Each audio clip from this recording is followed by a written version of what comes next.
Il-fact checker ta' Times waqqa għal kollox ir-retorika ta' misinformazzjoni li xerret il-Prim Ministru Robert Abela. Dan wara l-gvern tiegħu jinstab mill-ġdid taħt il-lenti. Ħafna jistaqsu min kienu il-forzi mudlama li ħadmu id fit ma' Stewart Healthcare biex inħolqot fake news fuq wieħed minn tagħhom stess. Kien it-tnejn fil-għaxija meta Robert Abela allega li il-Partit Nazzjonalista fetaħ kawża l-qorti kontra l-eks Ministru tas-Saħħa Chris Fearn, dan blan li jipprova jtaffi ftit mill-ħsara li qed issir wara li kien rrappurtat kif Stewart tajru il-miljuni biex jiffabrikaw fake news.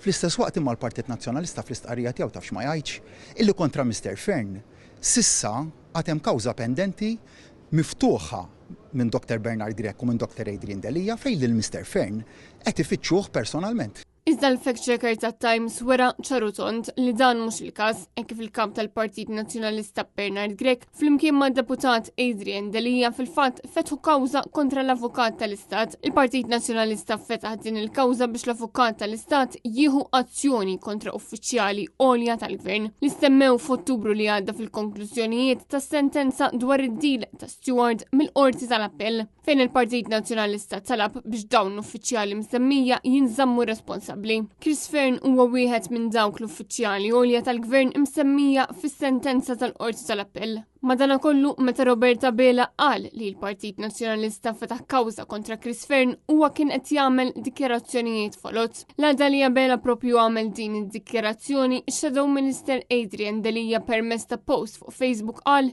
li risposta li ta' Abela lil ġurnalisti ma kienet xejn ħelf gidba u għalhekk talab lill Prim Ministru biex jew isemmi l-kawża li l-Partit Nazzjonalista fetaħ kontra Fearn jew inkella jirtira din id-dikjarazzjoni, xi ħaġa li Abela baqa' m'għamilx.